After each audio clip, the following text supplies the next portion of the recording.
कीटनाशक दवाइयां जो उत्पाद हो रहे हैं, जो भी उद्योगपति कर रहे हैं, जो भी माफिया कर रहे हैं, इनके खिलाफ सरकार कोई लगाम क्यों नहीं लगा रही है?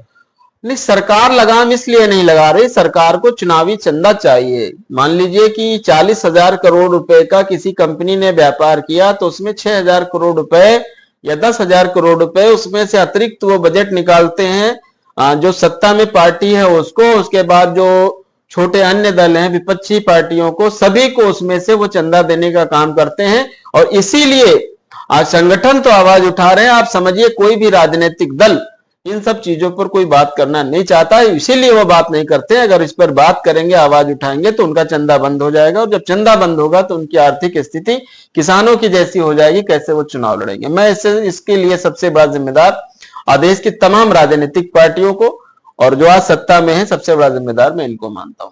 भारत देश के किसानों से, खास करके मलिहाबाद किसानों से आप क्या अपील करना चाहते हैं? हम यही अपील करना चाहते हैं कि पेस्टिसाइड दवाएं जिस तरीके से आज इस पर हम लोग निर्भर हो गए, हमें जैविक खेती की तरफ पुराने अपने पूर्वजों की, भले हम कहते हैं 2-3-4 साल उत्पादन कम होगा, लेकिन हमें अच्छी चीज तो मिलेगी। हम गोबर का प्रयोग करें, तमाम तरीके से मुर्गी फार्म की जो खाद आती है उसका उपयोग करें।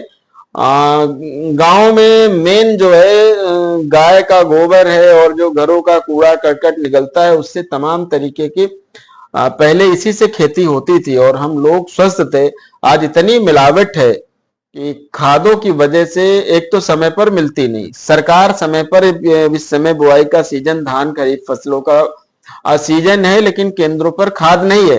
तो हम समझते हैं, किसानों को भी आपके चैनल के माध्यम से बताना चाहेंगे कि आने वाले समय के लिए हमें तैयारी करनी है, और हम पुराने अपने पूर्वजों के जैसे वो खेती करते थे उस तरीके से कम गोबर का ज्यादा से ज्यादा उपयोग करके, और अन्य तरीके से जो कीटनाशक दवाइयां हैं इनसे किस तरीके से बचा जाए उसके विकल्प पर हमें काम करना चाहिए, ताकि आने वाली हमारी नस्लें और हमारी आर्थिक स्थिति भी मजबूत हो सके। नस्लें और फसलें दोनों मजबूत रहे। बिल्कुल।